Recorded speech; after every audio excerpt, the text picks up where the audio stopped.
So we are in our love era. We're in the love era. I love it. Yeah. And I'm here for it.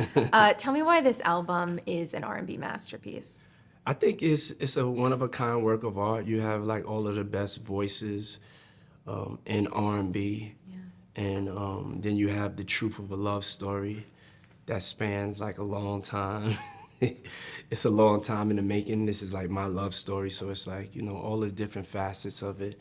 And, you know, just musically, you know, there hasn't been a lot of any baby making music out, so this is a baby making dance up close with your girl or guy or whatever you into. Yeah. Get into your thing, go off the grid, cut the phone off, 48 hours, and let's go. I am so glad you said that, because when I was listening to this album, Yeah. that's kind of where my mind went, and I Yeah. was like, am I reading into this too Yeah, much? no. It's definitely, it's sexual in nature on purpose. Okay. You know what I'm saying? It's something that, you know, that R&B has been the platform for, which is, you know, Yeah. making babies, making love, falling in love, breaking up, making up. Right. Well, and right now, the only way to really, I think, find true connectivity or truly what somebody is about is like, take them away for 48 hours, cut off the phone, and see what you're really working with. I love it. Stacked collaborators, Yes, Justin yes. Bieber, The Weeknd, Mary The Super J. Bowl of R&B. It's unreal.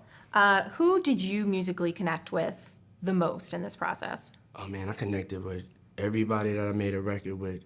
You know, me and Weeknd record, we did that 8 years ago. 8 Wait, years you ago. did that song 8 years ago? 8 years ago. Me and him did that song 8 years ago. It's so crazy. But it's just, that's how I make music. I make music throughout my life. I never really just made music just for a particular project. And so with this right here, it's just, it's different things that I was working on in my off time, which I hadn't been making music for a long time. A long time. And then when I started making music, this is like, you know, where I wanted to go. R&B is my first love. That's how I started with Mary J. Blige. So it's been full circle for me. Yeah. And so, you know, to put together this unity, because it's the love era. I'm a unifier, bringing everybody together, the producers, the artists, and being able to give people this body of work of love. Yeah, that's what I did. Voila, here we are.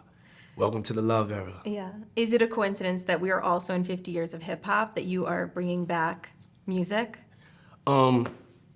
Everything, it's like a lot going on in the world right now where things are divine, and it's a lot going on in the world right now where things are like lining up divinely. So it's like, whether it's the 50 years of hip hop, it's the 10th year anniversary of Revolt, it's 30 years of Bad Boy.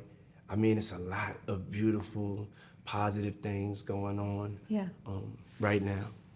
I was reading about your early life, and you tell me if this is true, because I've always seen you as a hustler from afar. Yes. Is it true that you lied about your birthday so you could be a paperboy? Yes. And then you convinced someone else to give Yes. you their route, so you had two routes? Yes, yeah. Yeah, I started out as a paper boy. I was only 12, so I wasn't really allowed to have a paper route, but I was like, I really need a job. It's crazy. And so, yeah, I just kind of, I used whiteout. Yeah. It switched the years, and then I would see other paper boys that you would see as you were getting your papers, and I know like this kid is going to college. I'm like, yeah, come here a second. You don't have to tell anybody you're going to college. I will deliver your papers. You go to college, I'll send you half the money. And so that was my racket right there. That was my hustle, as I had like 4 or 5 paper routes. I'm walking around as a kid, 13 years old, pockets fat, you know. That is unreal. And then had you already, I know your mom saw your musical talent really early on. Had you already been performing at that point? No. I thought I was gonna be a football player. So that's how music saved my life. I thought I was gonna be a football player. My last year of high school, I got injured, and then my dream was deferred. Like, oh man, like what am I gonna do now? I'm dancing in the clubs, dancing my pain away. They're like, man, you are such a good dancer. They picked me to be in some music videos. I'm looking at, like, hey, I want to be a music executive. I love what that guy is doing. And then I was like, wow, I feel like this is what I was supposed to do. And shout out to the NFL, shout out God has me in my right place though, but y'all lucky. Y'all lucky I didn't give y'all this work, okay? So God had a different plan for me. And so, Well, it worked out. Yeah, and so who it knows where worked that out. paperboy is? Yeah, and the paperboy is still right here, trust me. So it's still the same paperboy mentality, and that's, you know, I think that's my hustler spirit, you know, in business and everything. I try to make sure that I stay tapped into that. Remember, you're a paperboy. Because when I was a paperboy, I was successful because I would go and put the paper in between the door and the screen door, and it was just like the customer service. So the customer service at an early age of 12. I love that And right so now, much. Off the Grid, the Love album, Off the Grid, it's about customer service. It's about the way it makes you feel. Yeah. That's it. Yeah. Well, you are the proud dad of a lot of kids that are really successful. I have a clip of your daughters I want to show you. It was so cute. We were with them. Yeah, he's very happy. We're like becoming like our own like brand, like our own thing, and like getting these opportunities is really great. And he's like really happy for us. He's been texting us all day. That's okay. So sweet. They're so beautiful. Yeah, nah, it's beautiful. Wow. How proud of them are you? Every time I look at them, I have like 3 girls. I mean, I'm like, I can't believe I did that. That's what I say to my brain. I'm like, I can't believe like you did that. Yeah. Like I know God did it, and the mothers of my children, they played a part. But I'm like definitely proud. Like, man, that's 3 kids. Like you made it. Like how did that even happen? Is that your proudest role for you? Yeah, it's definitely my proudest role. It's something that I'm just like, man, you know, that's a blessing.